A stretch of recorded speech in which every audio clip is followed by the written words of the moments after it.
ಎಲ್ಲವೂ ಡೇಂಜರ್, ಎಲ್ಲವೂ ಕಲಬೆರಕೆ. ಏನರಪ್ಪ ತಿನ್ನೋದು ಅನ್ನೋ ಪ್ರಶ್ನೆ ನಿಮಗೆಲ್ಲ ಬಂದಿರುತ್ತೆ, ನಮಗೂ ಬಂದಿರುತ್ತೆ. ಇವೆಲ್ಲ ಬಿಟ್ಟು ಬೇರೆ ಏನು ತಿನ್ನಬೇಕು ಅನ್ನುವಂಥ ಹುಡುಕಬೇಕು. ಅದಕ್ಕೆ ಮನೆ ಊಟನೇ ಸೂಕ್ತ ಅಂತ ಹೇಳಿ ಇಡ್ಲಿ ಬಟಾಣಿ ಆಯಿತು. ಈಗ ಹೋಳಿಗೆ ಶಾಕ್. ಇದು ಸಾಮಾನ್ಯವಾಗಿ ಎಲ್ಲರಿಗೂ ಕೂಡ ಇರುತ್ತೆ. ಇತ್ತೀಚಿನ ದಿನಗಳಲ್ಲಿ ಯಾರ್ದವ್ರ ಮದುವೆಗೆ ಅಥವಾ ಯಾವುದೋ ಮನೆ ಫಂಕ್ಷನ್ಗೂ ಏನೋ ಹೋದರೆ ನಿಮ್ಗೆ ಹೋಳಿಗೆಯನ್ನು ರೆಡಿಮೇಡಾಗಿ ಕೊಟ್ಬಿಡ್ತಾರೆ. ಒಂದು ಪ್ಲಾಸ್ಟಿಕ್ ಇರುತ್ತೆ, ಅದ್ರ ಮೇಲೆ ಹಾಕಿ ಇಟ್ಬಿಡ್ತಾರೆ. ಆಮೇಲೆ ನೀವು ತಕ್ಕೋಬೇಕು, ಅದರಲ್ಲಿ ತುಪ್ಪ ಸುರಿತಾರೆ, ಕೊಡ್ತಾರೆ. ಇದು ಬಹಳ ಡೇಂಜರ್ ಅಂತ. ಯಾಕೆ? ಹೋಳಿಗೆಗೆ ಬಳಸುವಂಥ ಪ್ಲಾಸ್ಟಿಕ್ ಏನಿದೆ ಅದು ಬಹಳ ಡೇಂಜರ್ ಅಂತೆ. ಹೋಳಿಗೆ ಡೇಂಜರ್ ಅಲ್ಲ, ಹೋಳಿಗೆಗೆ ಬಳಸುವಂಥ ಪ್ಲಾಸ್ಟಿಕ್ಕು. ಬಿಸಿ ಇರಬೇಕಾದ್ರೆ ಪ್ಲಾಸ್ಟಿಕಲ್ಲಿ ಹಾಕ್ಬಿಟ್ಟು ಮಡಿಚಿಟ್ಟು ಪ್ಯಾಕ್ ಮಾಡಿ ಇಟ್ಬಿಟ್ಟಿರ್ತಾರೆ. ಹಾಗೆ ಏನು ತಣ್ಣಗಾದ್ಮೇಲೆ ಹಾಕ್ತಾರೆ, ರೆಡಿ ಆಗ್ತಾ ಹಾಕ್ಬಿಟ್ಟಿರ್ತಾರೆ. ಟೊಮೆಟೊ ಸಾಸ್ ಕೂಡ ಡೇಂಜರ್. ಇದೀಗಲ್ಲ, ಹಿಂದಿನಿಂದಲೂ ಕೂಡ ಹೇಳ್ತಾನೆ ಬರ್ತಾ ಇದ್ವಿ. ಪಬ್ಲಿಕ್ ಟಿವಿ ಕೂಡ ಹಿಂದೆ ಈ ಬಗ್ಗೆ ಸ್ಟಿಂಗ್ ಕೂಡ ಮಾಡಿದ್ವಿ. ಯಾವ ರೀತಿ ಟೊಮೆಟೊ ಸಾಸನ್ನು ರೆಡಿ ಮಾಡ್ತಾರೆ, ಹೇಗೆ ಅಂತ ಹೇಳಿ. ಆ್ಯಕ್ಚುಲಿ ಟೊಮೆಟೊನೂ ಇರಲ್ಲ, ಆದರೂ ಕೆಚಪ್ ಅದು ಸಾಸ್ ಅಂತೆ. ಅದು ಹೆಂಗೆ ರೆಡಿ ಮಾಡ್ತಾರೋ, ಅದಕ್ಕೆ ಕೃತಕವಾಗಿರುವಂಥ ಕಲರ್ ಕೂಡ ಬಳಕೆ ಮಾಡ್ತಾರೆ. ಹೋಗಿ ನೋಡಿ, ಹಾಕ್ಕೊಂಡು ಎಲ್ಲಾದರೂ ಒಂದು ಕಡೆಗೆ ಗೊತ್ತಾಗುತ್ತೆ ಟೊಮೆಟೊ ಸಾಸ್ ಇದು ಅನಿಸ್ಬಿಡುತ್ತೆ. ಸಿಹಿ ಬೆಲ್ಲವೂ ಕೂಡ ಈಗ ಕಹಿ ಆಗುವಂಥ ಪರಿಸ್ಥಿತಿ. ಯಾಕೆ ಅಂತಂದರೆ ಬೆಲ್ಲಕ್ಕೂ ಕೂಡ ಕೆಮಿಕಲ್. ಹೊಸ ವಿಚಾರ ಅಲ್ಲ ಇದು. ಟೆಸ್ಟ್ ಮಾಡಿರಲಿಲ್ಲ, ಟೆಸ್ಟ್ ಮಾಡಿದಾಗ ಎಲ್ಲ ಗೊತ್ತಾಗ್ತಾ ಇದೆ. ಕಾರಣ ಎಲ್ಲವೂ ಬೆಳ್ಳಗಿರೋದೆಲ್ಲ ಶುಭ್ರವಾಗಿದೆ, ಚೆನ್ನಾಗಿದೆ ಅಂತ ಅಂದ್ಕೊಳ್ತಿರಲ್ವಾ, ಅದರ ಪರಿಣಾಮಗಳಿದೆಲ್ಲ. ಕಲಬೆರಕೆ ಬೆಲ್ಲ ತಿಂದರೆ ಮಂಡಿ, ಮೂಳೆ ಸವಿತ ಡೆಫಿನೆಟ್ಲಿ, ಯಾವ ಅನುಮಾನ ಇಲ್ಲ. ಹಾಗಾಗಿ ಇತ್ತೀಚಿನ ದಿನಗಳಲ್ಲಿ ಮೂಳೆ ನೋವಿನ ಸಮಸ್ಯೆಗಳು ತುಂಬ ಹೆಚ್ಚಾಗ್ತಾ ಇದೆ. ವೈದ್ಯರ ಕಡೆಗೆ ಹೋಗುವಂಥವ್ರ ಸಂಖ್ಯೆನೂ ಅದಕ್ಕೆ ಜಾಸ್ತಿ ಆಗ್ತಾ ಇದೆ. ಚಿಪ್ಸ್ ಕೂಡ ಈಗ ಚಪ್ಪರಿಸೋ ಹಾಗಿಲ್ಲ, ಕೆಲವು ಚಿಪ್ಸ್ಗಳು. ಯಾಕೆ? ಅದರಲ್ಲಿ ಏನು ಬಳಕೆ ಮಾಡ್ತಾ ಇದ್ದಾರೆ, ಯಾಕೆ ಅದು ಡೇಂಜರ್? ಅದ್ರ ಬಗ್ಗೆ ಒಂದು ರಿಪೋರ್ಟ್ ಇದೆ, ನೋಡ್ಕೊಂಡು ಬನ್ನಿ. Danger danger danger. ಹೋಳಿಗೆ ಪ್ರಿಯರಿಗೆ ಶಾಕೋ ಶಾಕ್. ಹೋಳಿಗೆಗೆ ಬಳಸುವ ಪ್ಲಾಸ್ಟಿಕ್ನಿಂದ ಕಂಟಕ. ಎಲ್ಲವೂ ಡೇಂಜರ್. ಯಾವ್ದು ತಿನ್ಬೇಕು, ಯಾವ್ದು ಬಿಡಬೇಕು ಅನ್ನೋ ಭಯ ಜನರಿಗೆ ಶುರುವಾಗ್ಬಿಟ್ಟಿದೆ. ಇಡ್ಲಿ ಬೆನ್ನಲ್ಲೇ ಈಗ ಹೋಳಿಗೆ ಸರದಿ. ಹೋಳಿಗೆಗೆ ತಯಾರಿಕೆಗೆ ಅಂತ ಬಳಸುವಂತಹ ಪ್ಲಾಸ್ಟಿಕ್ ಶೀಟ್ನಲ್ಲೂ ಕ್ಯಾನ್ಸರ್ ಕಾರಕ ಅಂಶ ಪತ್ತೆ ಆಗಿದೆ.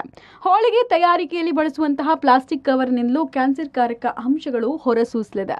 ಹೀಗಾಗಿ ರೆಡಿಮೇಡ್ ಮತ್ತು ಪ್ಲಾಸ್ಟಿಕ್ ಬಳಕೆಯ ಹೋಳಿಗೆ ತಿಂದ್ರೆ ಆರೋಗ್ಯಕ್ಕೆ ಕುತ್ತು ತರುವುದು ಫಿಕ್ಸ್. ಹೀಗಾಗಿ ಪ್ಲಾಸ್ಟಿಕ್ ಶೀಟ್ ಬಳಸದಂತೆ ಹೋಳಿಗೆ ಅಂಗಡಿಗಳಿಗೆ ನೋಟಿಸ್ ನೀಡಲಾಗಿದೆ. ಟೊಮ್ಯಾಟೊ ಸಾಸ್ನಿಂದ ಆರೋಗ್ಯಕ್ಕೆ ಕುತ್ತು. ಟೊಮ್ಯಾಟೊ ಸಾಸ್ನಲ್ಲಿ ಕೃತಕ ಕಲರ್ ಬಳಕೆ. ಟೊಮ್ಯಾಟೊ ಸಾಸ್ ಪ್ರಿಯರಿಗೂ ಆರೋಗ್ಯ ಇಲಾಖೆ ಶಾಕ್ ಕೊಟ್ಟಿದೆ. ಇಡ್ಲಿ, ಬಟಾಣಿ ಮತ್ತು ಹೋಳಿಗೆ ಬೆನ್ನಲ್ಲೇ ಟೊಮ್ಯಾಟೊ ಸಾಸ್ ಕೂಡ ಆರೋಗ್ಯಕ್ಕೆ ಹಾನಿಕಾರಕ ಎಂಬ ಅಂಶ ಆರೋಗ್ಯ ಇಲಾಖೆಯ ವರದಿಯಿಂದ ದೃಢವಾಗಿದೆ. ಟೊಮ್ಯಾಟೊ ಸಾಸ್ ಮಾದರಿಗಳನ್ನು ಸಂಗ್ರಹಿಸಿ ಪರೀಕ್ಷೆಗಾಗಿ ಪ್ರಯೋಗಾಲಯಕ್ಕೆ ಕಳಿಸಿತ್ತು. ತಪಾಸಣೆ ನಡೆಸಿದ ಪ್ರಯೋಗಾಲಯದ ವರದಿಯಲ್ಲಿ ಟೊಮ್ಯಾಟೊ ಸಾಸ್ ಕಲಬೆರಕೆಯಿಂದ ಕೂಡಿದ್ದು ಆರೋಗ್ಯಕ್ಕೆ ಮಾರಕವಾಗಿದೆ ಅನ್ನೋ ಅಂಶ ಬಹಿರಂಗ ಆಗಿದೆ. ಅಲ್ಲದೆ ಟೊಮ್ಯಾಟೊ ಸಾಸ್ ಬ್ರೈಟ್ ಮತ್ತು ಕೆಂಪಾಗಿ ಕಾಣಿಸೋಕೆ ಕೃತಕ ಬಣ್ಣ ಬಳಸಲಾಗ್ತಿದೆ ಎಂಬ ಅಂಶ ವರದಿಯಲ್ಲಿ ತಿಳಿದು ಬಂದಿದೆ. Tomato sauce danger. ಟೊಮ್ಯಾಟೊ ಸಾಸ್ನಲ್ಲಿ ಹೆಚ್ಚಿನ ಉಪ್ಪಿನ ಪ್ರಮಾಣ ಇದೆಯಂತೆ. ಪ್ರತಿದಿನ ಸಾಸ್ ತಿಂದರೆ ಆರೋಗ್ಯ ಹದಗೆಡುತ್ತಂತೆ. ಟೊಮ್ಯಾಟೊ ಸಾಸ್ನಿಂದ BP ಹೆಚ್ಚಳ ಆಗುತ್ತಂತೆ. ಟೊಮ್ಯಾಟೊ ಸಾಸ್ನಿಂದ ಮಕ್ಕಳ ಆರೋಗ್ಯಕ್ಕೆ ಎಫೆಕ್ಟ್ ಅಂತೆ. ಮಕ್ಕಳಿಗೆ ಕಡಿಮೆ ಆಗುತ್ತಂತೆ ಕಂಟ್ರೋಲಿಂಗ್ ಅಂಶ. ಸಿಹಿ ಸಿಹಿ ಬೆಲ್ಲವು ಆರೋಗ್ಯಕ್ಕೆ ಕಹಿ ಕಹಿ.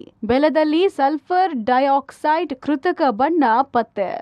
ಕಲಬೆರಕೆ ಬೆಲ್ಲ ತಿಂದ್ರೆ ಮಂಡಿ, ಮೂಳೆ ನೋವು ಫಿಕ್ಸ್. ಇನ್ನು ಸಿಹಿ ಸಿಹಿ ಬೆಲ್ಲವು ಆರೋಗ್ಯಕ್ಕೆ ಕಹಿ ಆಗಲಿದೆ ಎಂಬ ಶಾಕಿಂಗ್ ವಿಚಾರ ಬೆಳಕಿಗೆ ಬಂದಿದೆ. ಜನರ ದೈನಂದಿನ ಆಹಾರ ಬಳಕೆಯ ವಸ್ತು ಆಗಿರುವ ಬೆಲ್ಲ ಕೂಡ ಇದೀಗ ಅಪಾಯಕಾರಿ ರಾಸಾಯನಿಕ ಹೊಂದಿರೋದು ಆಹಾರ ಇಲಾಖೆ ನಡೆಸಿದ ಪರೀಕ್ಷೆಯಲ್ಲಿ ದೃಢಪಟ್ಟಿದೆ. ಬೆಲ್ಲದಲ್ಲಿ ಅಪಾಯಕಾರಿ ರಾಸಾಯನಿಕ ಸಲ್ಫರ್ ಡೈಆಕ್ಸೈಡ್ ಹಾಗೂ ಕೃತಕ ಬಣ್ಣ ಬಳಕೆ ಮಾಡ್ತಾ ಇರೋದು ಗೊತ್ತಾಗಿದೆ. ಇದರಿಂದ ಮಂಡಿ, ಮೂಳೆ ನೋವು ಬರುವಂತಹ ಸಾಧ್ಯತೆ ಇದೆ. ಅಷ್ಟೇ ಅಲ್ಲದೆ ಕೆಲವೊಂದು ಚಿಪ್ಸ್ ಕೂಡ ಅನ್ಸೇಫ್ ಅನ್ನೋದು ಗೊತ್ತಾಗಿದೆ. ಅಡುಗೆ ಮಾಡೋದರಲ್ಲಿ ಪ್ಲಾಸ್ಟಿಕ್ಕನ್ನು ಉಪಯೋಗ ಮಾಡ್ಕೊಳ್ತಕ್ಕಂಥದ್ದಕ್ಕೆ ನಾವು ಬ್ಯಾನ್ ಮಾಡಿದ್ವಿ. ಯಾಕಂದರೆ ಅದು ಆಹಾರದಲ್ಲಿ ಮಿಶ್ರಣ ಆಗುತ್ತೆ ಅಂತ. ಅದು ಬೇಯಿಸುವಾಗ ನಾವು ಬಿಸಿ ಮಾಡಿದಾಗ ಅವಾಗ ಏನಾಗ್ತದೆ, ಅದು ಮಿಕ್ಸ್ ಆಗುವಂಥ ಸಾಧ್ಯತೆ ಇದೆ ಅಂತ ನಾವು ಅಷ್ಟಕ್ಕೆ ಹೇಳಿದ್ದೀವಿ. ಅದರಿಂದ ನಾನು ಅದನ್ನು ಮೀರಿ ಇನ್ನೂ ಸುಮ್ಮನೆ ಏನೇನೋ ಹೇಳೋಕ್ಕೆ ಹೋಗೋದಿಲ್ಲ. ಆಹಾರ ಸುರಕ್ಷತೆ ಬಗ್ಗೆ ನಾನು ಮಾತಾಡ್ತೇನೆ. ಪ್ರತಿ ತಿಂಗಳು ಎಲ್ಲ ಕಡೆ ಈ ಥರ ಪರೀಕ್ಷೆಗಳು ಮಾಡಬೇಕು ಅಂತ ಹೇಳಿದ್ದೀವಿ. ಇದು ನಿರಂತರ ಪ್ರಕ್ರಿಯೆ. ಒಂದು ಕಡೆ ಬೇರೆ ಬೇರೆ ಪದಾರ್ಥಗಳನ್ನು ನಾವು ತಪಾಸಣೆ ಮಾಡಿಸುವಂಥದ್ದು, ಪರೀಕ್ಷೆ ಮಾಡಿಸುವಂಥದ್ದು, ಮತ್ತು ಯಾರು ತಪ್ಪು ಮಾಡಿರ್ತಾರೆ ಅವ್ರ ಮೇಲೆ ಕ್ರಮ ತಗೊಳ್ಳುವಂಥದ್ದು. ಒಟ್ಟಾರೆ ಇಡೀ ವ್ಯವಸ್ಥೆಯಲ್ಲಿ ಸುಧಾರಣೆ ತರ್ತಕ್ಕಂಥದ್ದಕ್ಕೆ ನಮ್ಮ ಆಹಾರ ಸುರಕ್ಷತಾ ಇಲಾಖೆ ಏನಿದೆ ಅದು ಭಾಳ ದಿವಸಗಳಿಂದ ಈಗ ಕೆಲಸ ಮಾಡ್ತಾ ಇದೆ.